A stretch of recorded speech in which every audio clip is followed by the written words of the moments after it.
What's going on? What's going on? Man, went to work, done in about, less than 3 hours? I'm done for the day. Become a private business owner if you can, man. Put yourself in the best space that you can. Only way to go.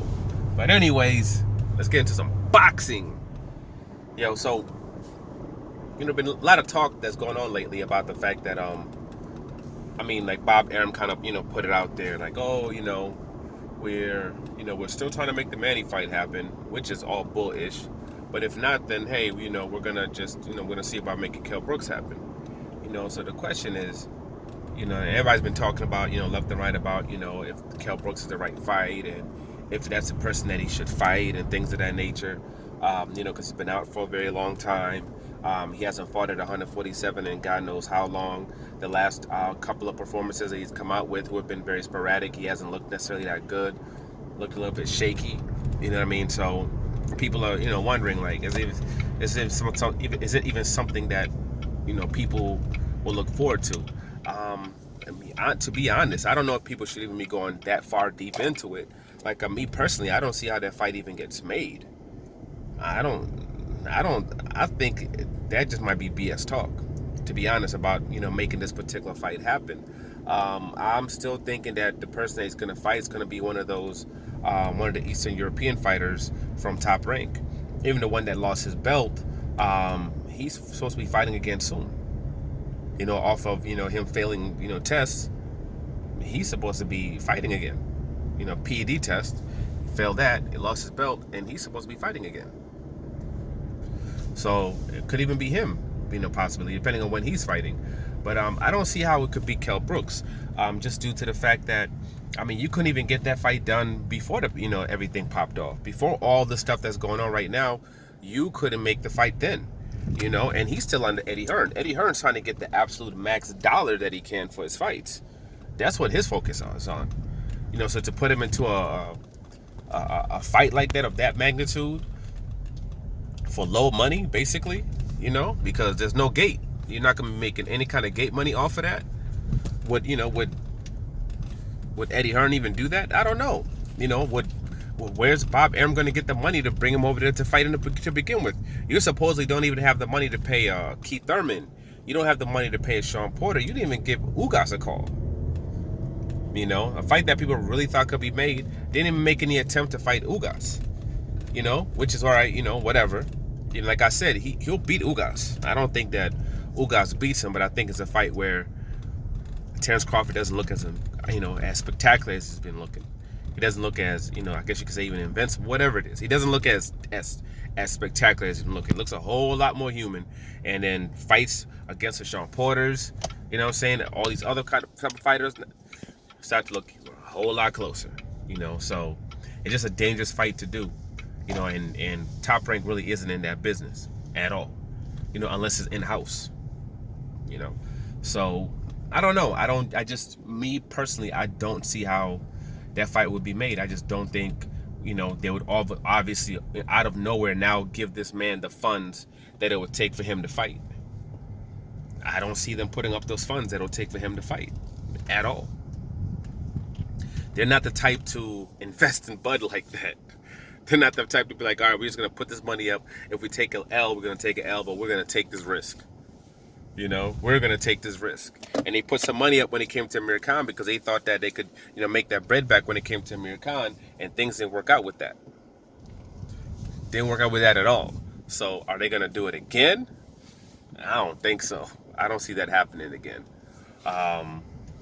No crowd. That's the one thing I just can't get my head out of. Just the fact that there's no crowd. That's a lot of extra finances that are gone. The only saving grace could be UK pay-per-view.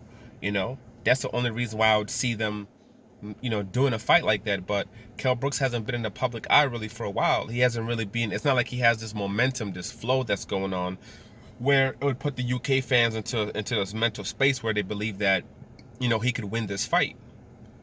I don't think any of them are going to be thinking that he can win this fight. But if he had a couple of fights and they had them recently and had them at 147 pounds and he looked good, and I believe, yes, they would believe that he had a chance to win. Then it would make sense, because then those people will be willing to get up at 4 o'clock in the morning to watch this fight, 5 o'clock in the morning, and they'll watch that fight because they'll believe that, hey, he has a real chance of beating Terence Crawford. And it wouldn't even have to been against any top tier competition, just him staying active, being at 147, getting some knockouts, and looking showing any kind of showing anything that he used to show in the past, anything from the past of what he used to be, showing it in those fights. Then it'd been like, then I think they would be on board. But because of the way he's moved and the fact that he's been so inactive, I don't think you have that pay-per-view market for the UK. So if you don't have that pay-per-view market for the UK and you have no gate, how's it going to work? I don't see him coming down here and fighting for $1 million, fighting for $1.5 million. And if he was talking about going over that, spending 2.5, you're going into those realms, you might as well just freaking pay Ugas 10. Ugas is a better known name and is a known name in the United States. He's someone where people will think that has actually a chance to do some things, and he'll truly put eyeballs in the fight. And the Kell Brooks versus Terence Crawford, you can't make that a pay-per-view in the United States. You're selling nothing. Just like the Khan fight didn't do ish in the United States, the Kell Brooks fight would do nothing. So you can't make it a pay-per-view in the United States. It would have to be a regular ESPN fight. And so if you're going to do that, and you're going to have to pay the boy money. He's not coming here for $1 million, $1.5 million. You're going to have to pay that boy some bread. So it makes zero sense that fight would happen. So because of all those different things, I'm going to have to call bullish on this one. I call bullish when it came to Ugas, and that ended up being the case. I call bullish with Manny Pacquiao. That seems to be the case. I call bullish on Sean Porter. That seems to be the case. And I'm calling bullish in the Kell Brooks fight as well. I don't see this fight happening. When you look at every single step and every single, every single box that you'd have to check, for this fight to make sense and for it to work, you got a lot of empty spots. That pen ain't working. For a lot of things. So I'm thinking when it comes to this talk of Kell Brooks, I'm thinking there's a situation where it's, basically Bob Arum trying to treat fans, like dumbass rocks and throw them in any direction. We tried to make the Ugas fight, even though they never gave him an offer. We tried to make the Manny. We tried to make the Sean Porter, but the money wasn't there. We tried to make the Kell Brooks, but he wanted too much money. He wanted just too much money. We just couldn't make it happen. And I believe that's going to be what's going to happen. And then he's going to pick some low tier fighter. If he couldn't fight any of these guys, people are looking at him maybe fighting Ray Robinson. He doesn't even want to do that. So I'm not sure what exactly they're going to come up with. I guess it's supposed to be in November, which I don't know why they would do that fight in November. November is saturated with fights, from Mike Tyson, from the Mike Tyson fight, to Earl Spence versus Danny. What's his name?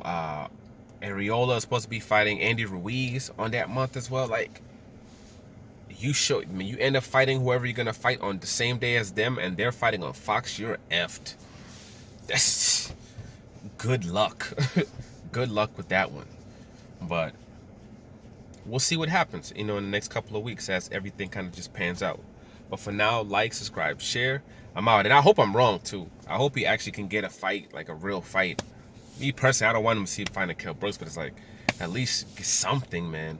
Because now we're just scraping at the bottom of the barrel at this point when it comes to Terence Crawford and who he might fight. I would love to be wrong and all of a sudden, boom, Manny Pacquiao versus Terence Crawford. That'd be hot. All that stuff would be hot. I would love to do, but when it comes to them and how his career's been going and how they move, we pretty much know there's slim chances to none. And whatever comes out, it's going to be ugly. But we'll see. Maybe I'm wrong. Hopefully I am. Like, subscribe, share. I'm out.